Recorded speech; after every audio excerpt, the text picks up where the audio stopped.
കോഴിക്കോട് ബാലുശ്ശേരിയിൽ വാടക വീട്ടിൽ നിന്ന് വൻ സ്ഫോടക വസ്തുശേഖരം കണ്ടെത്തി. എരമംഗലത്തെ ക്വാറി തൊഴിലാളികൾ താമസിക്കുന്ന വീട്ടിൽ നിന്ന് 200 ഡിറ്റനേറ്ററുകൾ പോലീസ് പിടികൂടി.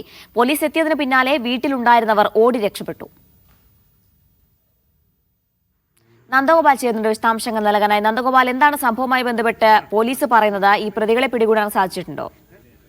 അതായത് എരമംഗലത്തെ ക്വാറിയുമായി ബന്ധപ്പെട്ട് നേരത്തെ തന്നെ നിരവധി പ്രശ്നങ്ങൾ നിലനിന്നിട്ടുണ്ടായിരുന്നു. അതിനിടെയാണ് പ്രദേശവാസികൾ തന്നെ പോലീസിൽ ഇങ്ങനെ ഒരു വിവരം നൽകിയത്. അതിന്റെ അടിസ്ഥാനത്തിൽ പോലീസ് എത്തി പരിശോധന നടത്തിയപ്പോഴാണ് തൊഴിലാളികൾ താമസിക്കുന്ന വാടക വീട്ടിൽ ഏതാണ്ട് 200 ഡിറ്റനേറ്ററുകൾ കണ്ടെത്തിയത്. പോലീസ് എത്തിയ ഉടനെ തന്നെ ഇവിടെ ഉണ്ടായിരുന്ന ആളുകൾ ഓടി രക്ഷപ്പെടുകയായിരുന്നു. പരിശോധനയിലാണ് 200 ഡിറ്റനേറ്ററുകൾ ഏതാണ്ട് 46 ബോക്സുകളിലായി സൂക്ഷിച്ച നിലയിൽ കണ്ടെത്തിയിട്ടുണ്ടായിരുന്നത്. നിലവിൽ ആരാണ് ഇതിന് പിന്നിൽ എന്നുൾപ്പെടെയുള്ള കാര്യങ്ങളിൽ ഒരു വ്യക്തത പോലീസ് നൽകിയിട്ടില്ല. ഇവരെ പിടികൂടാനുള്ള നടപടികൾ തുടങ്ങിയിട്ടുണ്ട്. നാളെ ഈ സ്ഫോടക വസ്തുക്കൾ കോടതിയിൽ ഹാജരാക്കുമെന്നും പോലീസ് അറിയിച്ചിട്ടുണ്ട്. ശരി, നന്ദഗോപാലാണ് വിശദാംശങ്ങൾ നൽകിയത്.